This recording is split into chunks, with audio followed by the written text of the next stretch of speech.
जुलेखा अपनी बेटियों पर झपट पड़ती है और कहती है कि इतना कुछ हो जाने के बावजूद भी आप लोगों ने हमें बिनक तक नहीं होने दी। काश आप ये सारी बातें मुझे पहले बता देते तो सारा मामला ठीक हो जाता।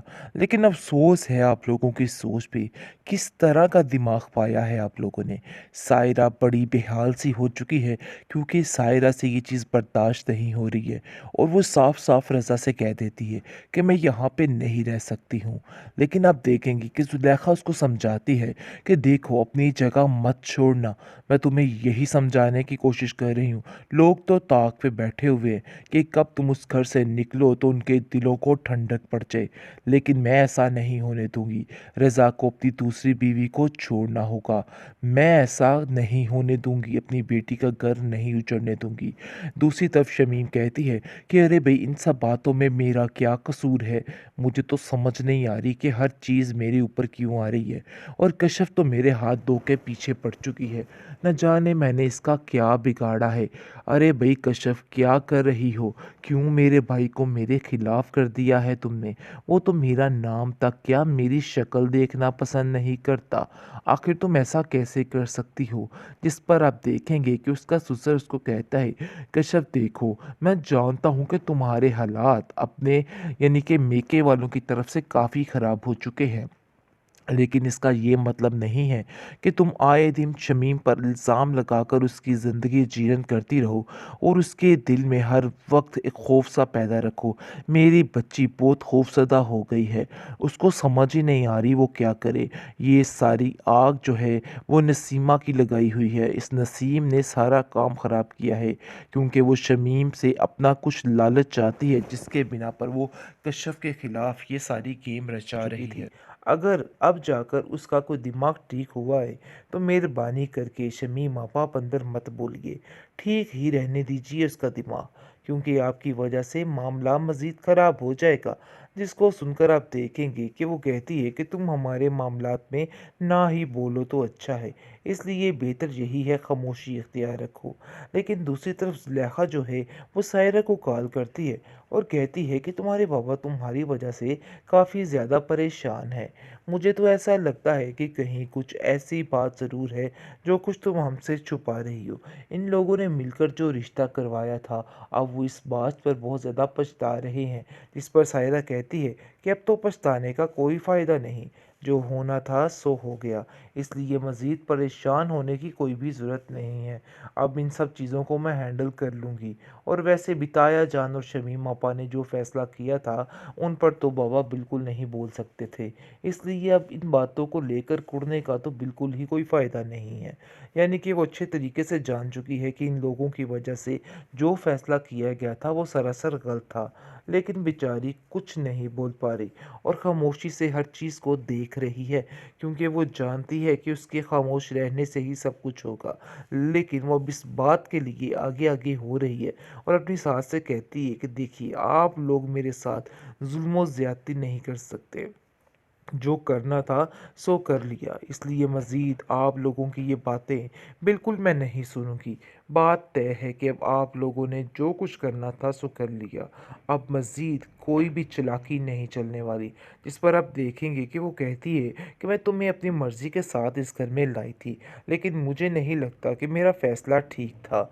देखो अपनी ज़बान अपने पास ही रखो, और इस तरह की अगर तुमने मेरे साथ बहस की दोबारा तो मैं तुम्हें इस घर से बाहर निकाल दूंगी।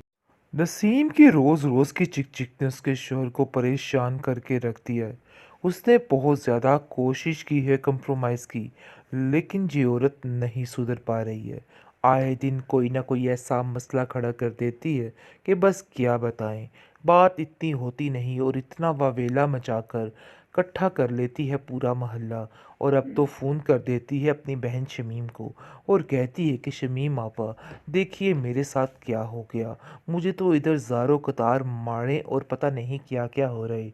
जिसको सुनकर वो कहती है कि मेरा तो दिल बैठा जा रहा है, तुम फिक्र मत करो, अभी और इसी वक्त में आई और तुम्हारा सारा बंदोबस्त करके जाती हूँ। देखती हूँ कि अब्दुल बारी तुम्हें इस घर में आने से कैसे रोकते हैं। मैं अब उन लोगों का देखना क्या हश्र करती, यानी कि जलते पर तेल डालने वाला काम कर रही है शमीम, क्योंकि आगे ही नसीम आग बगोला है और उसके बाद ये सारा माजरा मज़ीद बढ़ाने की कोशिश कर रही है शमीम। लेकिन आप देखेंगे कि कश्यप फिर बात को सुधारने की कोशिश करती है और कहती है कि आप ज़्यादा परेशान मत हो और ऐसा मत कीजिए। देखो अब्दुल बारी, अपनी बहन को समझाओ, ये रिश्ते ऐसे नहीं बनते। घर में 100 तरह की बातें होती हैं, लेकिन इन बातों को लेके कंप्रोमाइज़ करना पड़ता है। लेकिन मुझे नहीं लगता है कि कुछ भी ठीक हो रहा है। बस मैं आप लोगों को इतना समझाना चाहती हूँ कि इस तरह का स्टेप लेने से हालात सिर्फ़ और सिर्फ़ ख़राब होंगे। देखिए, ये बात सच है। नसीम बाजी को समझाइए, जिस पर शमीम आग बगोला हो जाती है और कहती है, तुम्हारा दिमाग ख़राब हो चुका है। आखिर तुम्हें किसने इजाज़त दी कि तुम हमारे मामलात में बोलो? शमीम कहती है कि मैं भी इसी घर में रहती हूँ और मेरा पूरा पूरा हक बनता है कि मैं भी हर मामलात में बोल सकूँ। और वैसे भी मैं आपके फ़ायदे की बात करें, सुमन की तबीयत को तो आप लोग बड़े अच्छे तरीके से जानते हैं कि वो किस तरह की बीमार और ज़हनी मरीज़ा बन चुकी थी। अगर अब जाकर उसका कोई दिमाग ठीक हुआ है, तो मेहरबानी करके शमीम आप अंदर मत बोलिए। ठीक ही रहने दीजिए उसका दिमाग, क्योंकि आपकी वजह से मामला मज़ीद ख़राब हो जाएगा। जिसको सुनकर आप देखेंगे कि वो कहती है कि तुम हमारे मामलात में ना ही बोलो तो अच्छा है, इसलिए बेहतर यही है खामोशी इख्तियार रखो।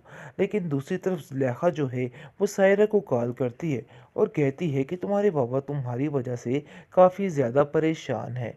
मुझे तो ऐसा लगता है कि कहीं कुछ ऐसी बात ज़रूर है जो कुछ तुम हमसे छुपा रही हो।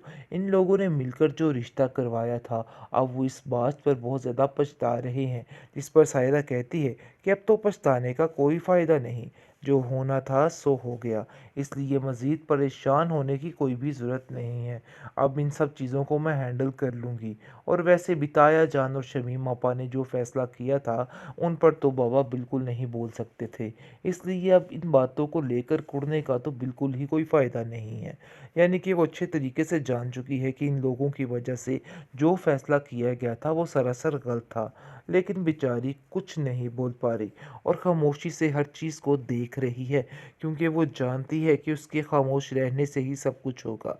लेकिन वो अब इस बात के लिए आगे-आगे हो रही है और अपनी सास से कहती है कि देखिए, आप लोग मेरे साथ ज़ुल्म और ज़्यादती नहीं कर सकते। जो करना था सो कर लिया, इसलिए मज़ीद आप लोगों की ये बातें बिल्कुल मैं नहीं सुनूँगी। बात तय है कि अब आप लोगों ने जो कुछ करना था सो कर लिया। अब मज़ीद कोई भी चालाकी नहीं चलने वाली। जिस पर आप देखेंगे कि वो कहती है कि मैं तुम्हें अपनी मर्ज़ी के साथ इस घर में लाई थी, लेकिन मुझे नहीं लगता कि मेरा फ़ैसला ठीक था। देखो, अपनी ज़बान अपने पास ही रखो और इस तरह की अगर तुमने मेरे साथ बहस की दोबारा, तो मैं तुम्हें इस घर से बाहर निकाल दूँगी।